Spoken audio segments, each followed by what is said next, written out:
the beauty of nature sounds. Slight breeze,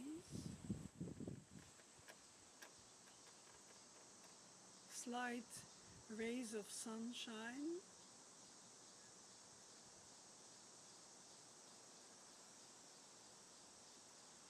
birds.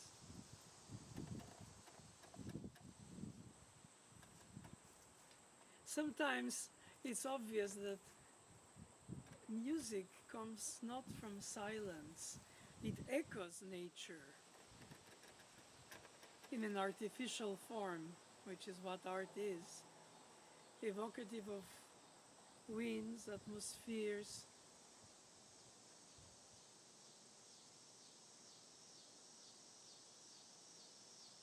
To me, it represents the equivalent of a mother tongue that you hear sounds as a baby in your crib that you don't associate to meanings. You only associate to the music of the sounds, which are in fact words or syllables and so on. And so you enjoy them purely for the sound they make, or perhaps that it sounds in your little head when you're a baby pronouncing these vowels, let's say.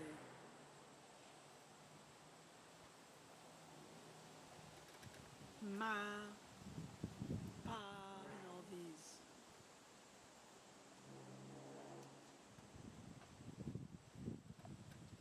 And it's so tempting to imagine that nature, in fact, is its own music score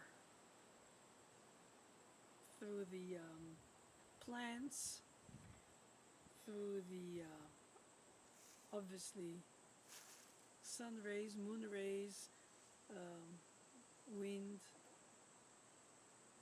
and then seasons and hours of the day, animals.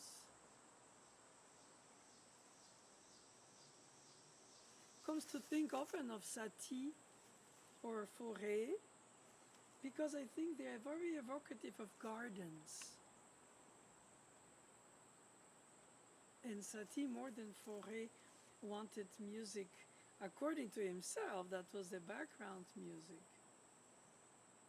Forêt has a modality combined with a certain sense of ancient religious music that he studied in the Niedermeyer school where he was student to become a church musician, which he did since he was organist at the Madeleine Church. But not only, obviously, since he was director of the conservatory and prolific composer and teacher of people like Ravel, Mademoiselle Boulanger, George Enesco.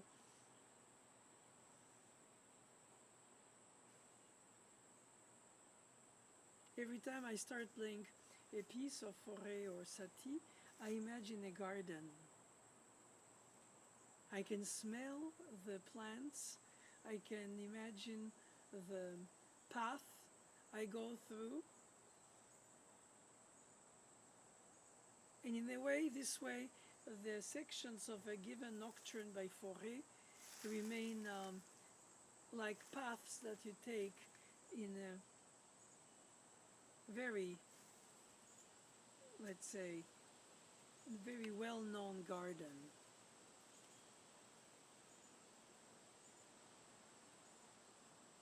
And the fact to approach nature through the nature's time it takes for seasons, for leaves, for everything. The true tempo of the seasons of life.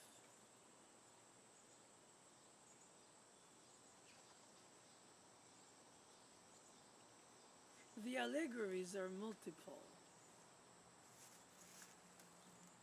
I personally don't know much about nature, and I don't pretend to in terms of, as I should, the names of the trees, the names of the plants, how to take care of them, what do they mean,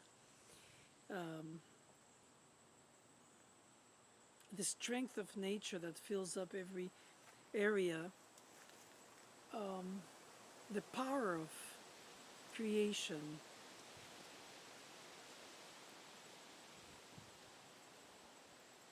And being in it, it's almost exactly like being in the nocturne of Forêt. And you feel the breeze, the appoggiatura, the chromaticism, with the ray of light, major, minor, modal, tonal, chromatic, semi-chromatic. There's something contemplative as well as active. And the fact that is often compared to the Impressionists in painting, same time period, end of 19th, early 20th century, is a bit of a cliche, I must say. The symbolist and Parnassian poetic movement was probably more connected to the music, since Fauré, as well as Debussy, and people like Henri Duparc, they set a lot of French poetry of that time, that symbolism, in music, more than they adjusted to music nature. Of course, Debussy with the sea, Ravel with the boat on the ocean, Dupont with my friend, my sister, my brother the wind, my sister the rain. In that perfect cohesion where for very few months, the weather is clement enough for mankind to mingle with it. In the northern hemispheres of France, as Paris is.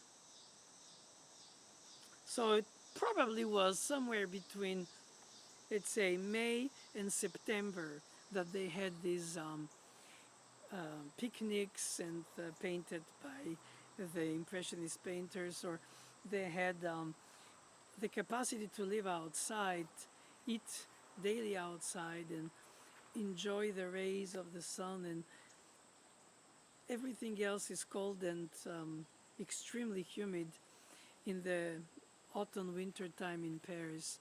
Sky is gray, gray, gray, gray, gray.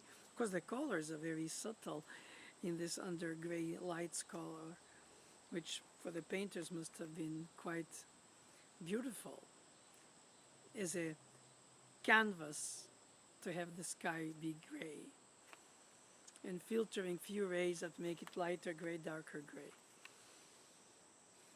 Piano pianissimo, pianissimo, mezzo pianissimo. Those are also very subtle dynamics. We pretend to learn from teachers, we pretend to learn from books, theories, theoretical things, but in fact, probably we learned from a bird song we didn't plan to, or from a breeze that brings to move some of the leaves, like here. That's perfect analogy for rubato, a strict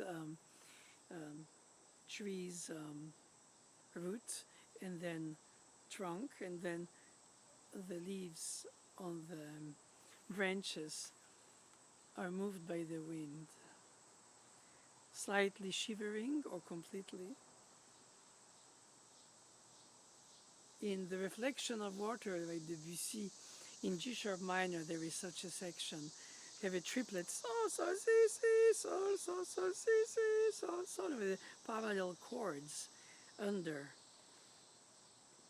which are static and parallel whenever the melody is just a two notes motif with triplets and eighth notes by two that breaks that structure of 16th eighths. And I always think how to describe this to a student for the rubato, but a tree where the top branches have leaves that shiver under the wind.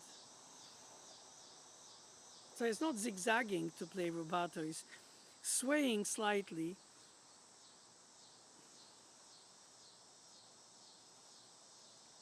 I believe, though, even if sometimes I have to doubt, in order to better my teaching, that comparing music affects moods to analogies with nature, which is the essence of symbolism in poetry,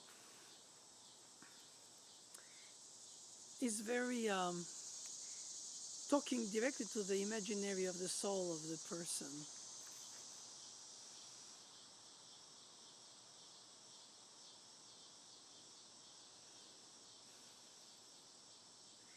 Of course, photography appearing in the 1800s, mid 1800s, early photography, portraits became less important for the painters to produce and to be commissioned. It was more about landscapes and perhaps still nature, where they didn't paint factually what you see. They painted the mood that what they see creates in them from what they see. So in a way, it's like painting the music of the landscape rather than the representation only pictorially of the landscape. And of course, at different hours of the day with different shadows and lights, different levels of sun rays, shadows and lights, nuanced dynamics, crickets sounding like a ostinato. The Impressionism was probably the most fruitful time because they invented ways to look at the painting, wet eyes, or only points, or something not very clear in terms of the detail. But then you get to get the impression of the landscape, not the landscape itself. And I find often to be the analogy with music when you play the piano. You play the atmosphere that this piece creates for you in your own imagination as a performer, and then you play it to share it. And you should not pretend that it's it. Some do. I think it's just one way.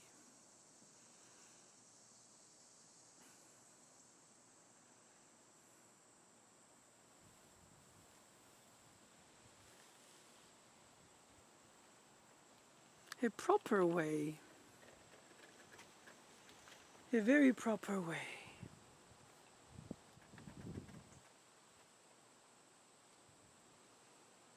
And when I see the trees being so tall above us here, it's just unbelievable.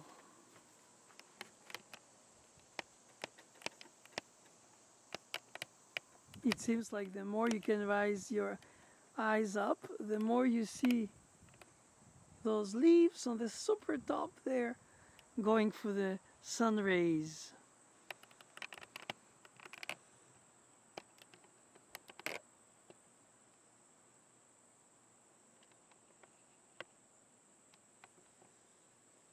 And then the bottom.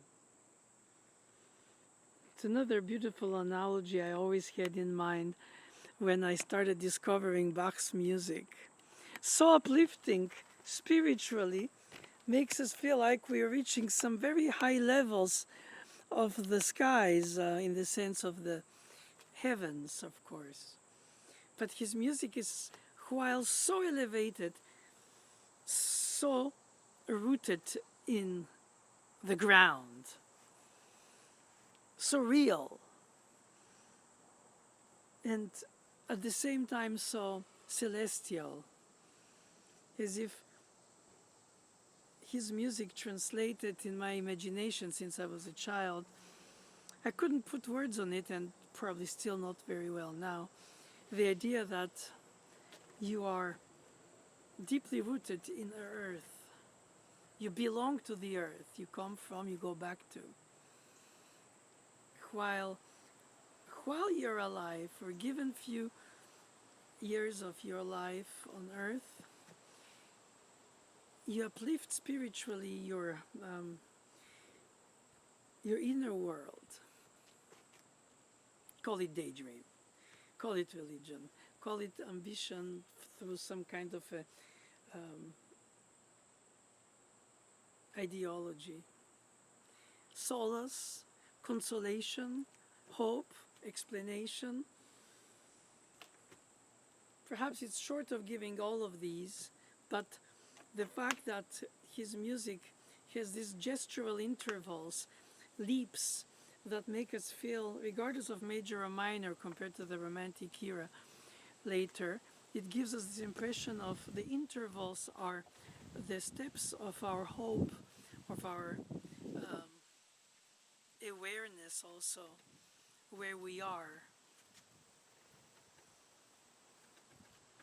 Symbolism in gestures of intervals in Bach is certainly not the only one, but one of the most famous today.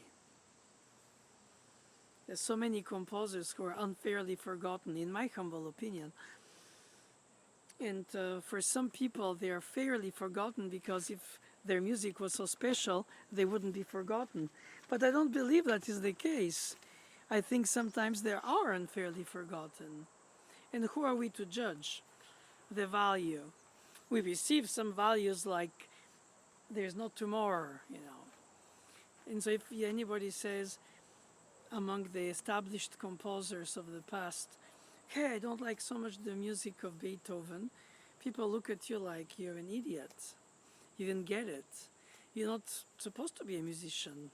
So Impressionists painted the movements, the emotions, the psychology that they receive from this landscape they don't depict as is, but as it feels, or their inner world tells them.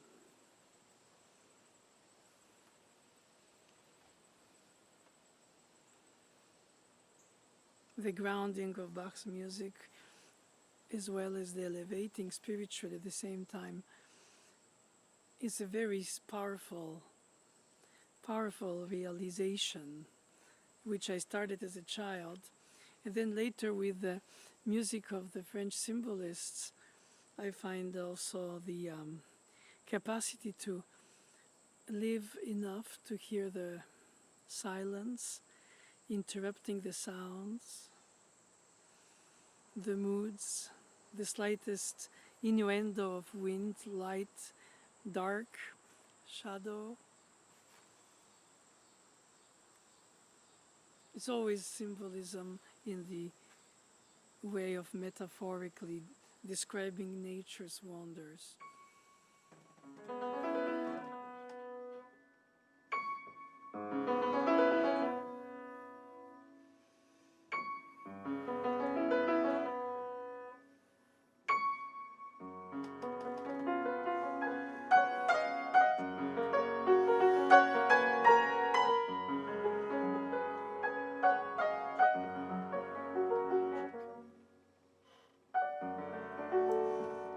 His opening of the development section of the seventh nocturne by Fauré is that interruption where you let become part of nature in its empty and fullness, the rest being pregnant and resonant from the residue of the resonances in your ears from the notes.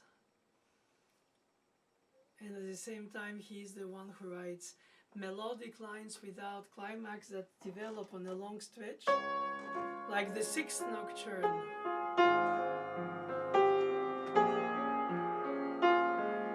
It's not finished.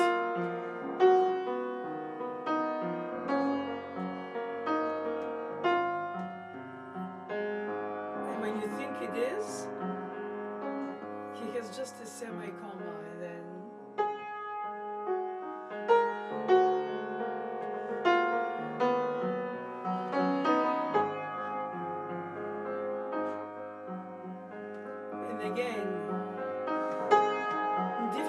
harmonization and bass melody.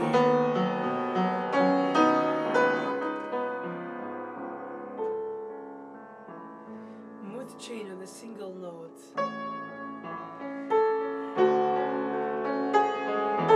Powerful melodic lines, bass and top.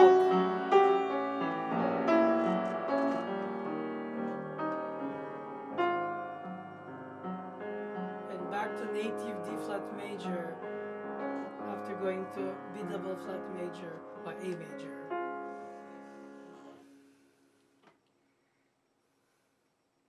In the Elegie for cello and piano,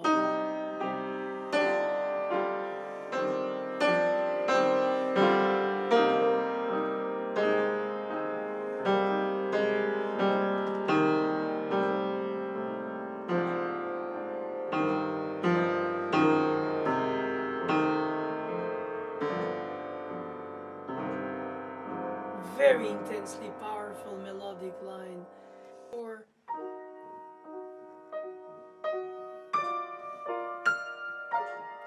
first nocturne opening, or first barcarolle opening.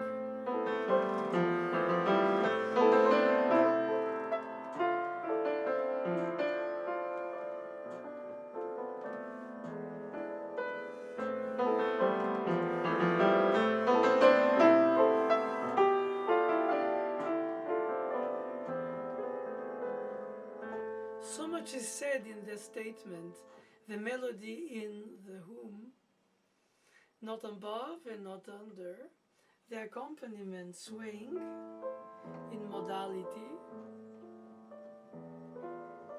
and then the harmonization with the different ways of expressing the end of the melodic line.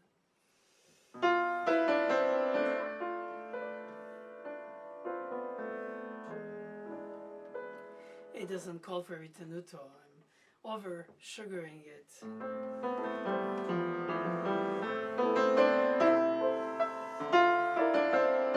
Neapolitan, semi-cadence with the half diminished.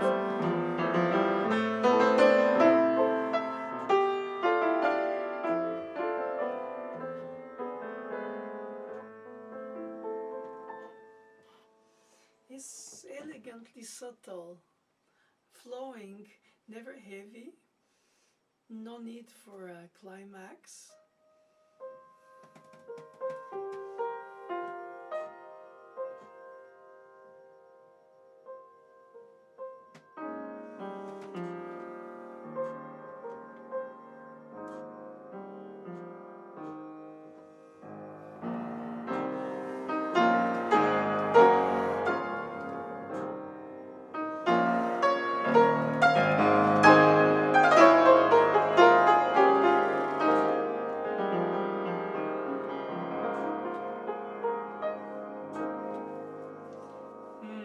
Debussy, the shivering tips of the tree leaves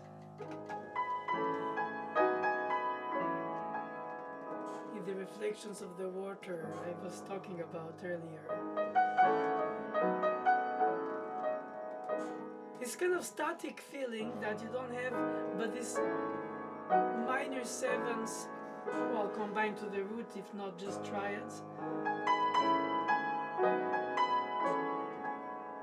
And this triplets, ta ta ta ti, in the 2/8 notes. Some kind of almost like the sad birds in Debussy, in Ravel.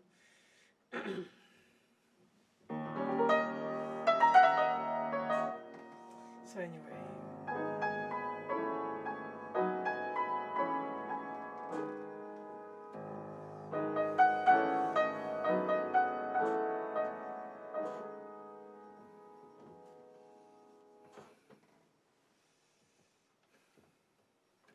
And the beautiful sunny garden.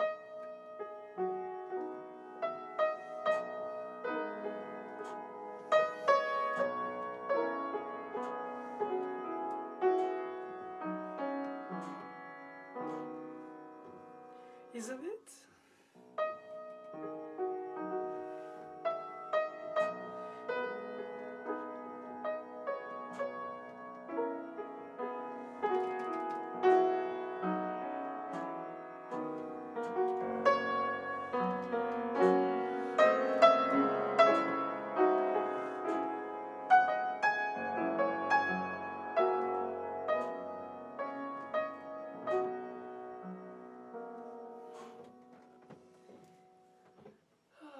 Forêt, forêt, forêt.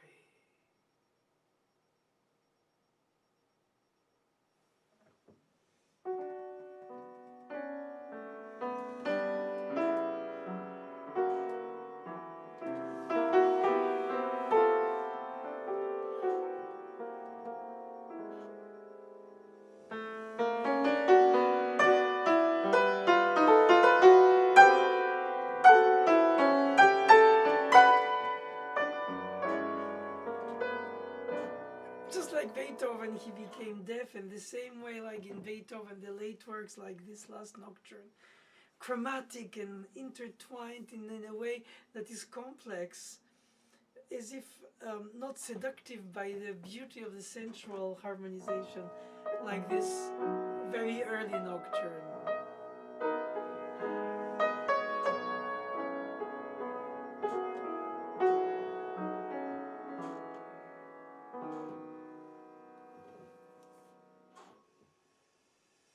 Or the opening of his quartet for strings.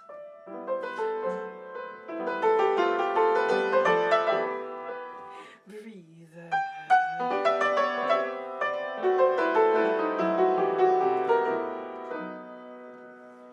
Such an invitation to a storytelling, isn't it? Relative major return to minor, and all written with SATB almost disposition of the choir for the string quartet. Debussy wrote such a beautiful SATB Charles d'Orléans poem for choir.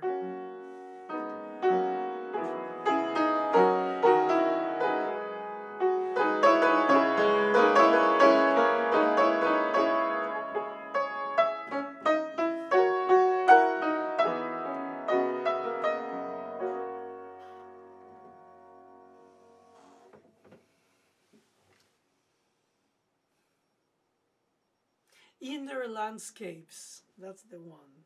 Inner landscapes.